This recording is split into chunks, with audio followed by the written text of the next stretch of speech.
Hi எல்லாருமே எப்படி இருக்கீங்க? நான் பார்த்தீங்கன்னா, இன்னைக்கு பார்த்தீங்கன்னா தையல் கிளாஸ் தான் போயிருந்தேன். ஸோ பார்த்தீங்கன்னா, நான் கத்துக்கிட்டு நின்னுட்டேன். இன்னைக்கு என்னோட ஃப்ரெண்ட்ஸ்லாம் பார்க்கலாம் அப்படின்னு சொல்லிட்டு நான் போயிருந்தேன். கொஞ்சம் ஸ்நாக்ஸும் செஞ்சு எடுத்துகிட்டு போயிருந்தேன். இல்லைன்னா திட்டுவாளுங்க அவளுங்கலாம். ஸோ பார்த்தீங்கன்னா, கொஞ்சம் சின்ன சின்ன டவுட்லாம் இருந்தது. அதையும் போயிட்டு நான் வந்து கிளியர் பண்ணிட்டு வந்துட்டேன். ரொம்ப நாள் கழிச்சு என்னோட ஃப்ரெண்ட்ஸ்லாம் வந்து மீட் பண்ணது எனக்கு ரொம்பவே சந்தோஷமா இருந்தது. ஸோ பார்த்தீங்கன்னா, போன டைம் நான் வீடியோ போட்டிருந்தேன். அதுக்கு வியூஸ் போன அளவுக்கு பெருசாக ஒன்றும் லைக்கோ ரெஸ்பான்ஸோ வந்து கிடைக்கல. ப்ளீஸ் கொஞ்சம் சப்போர்ட் பண்ணுங்கள். சரி, ஓகே. அடுத்தது பார்த்திங்கன்னா வந்து எல்லாருமே மீட் பண்ணிவிட்டு அவளுங்க வந்து பார்த்திங்கன்னா எனக்கு ஜூஸ் எல்லாம் வாங்கி கொடுத்தாளுங்க.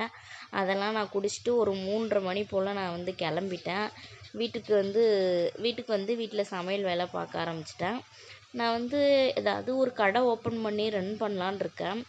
ஸோ பார்த்திங்கன்னா அது எப்படி எனக்கு செட் ஆகுமா என்னன்னு தெரில. ஃபஸ்ட் டைம் ரொம்ப பயமாக இருக்குது.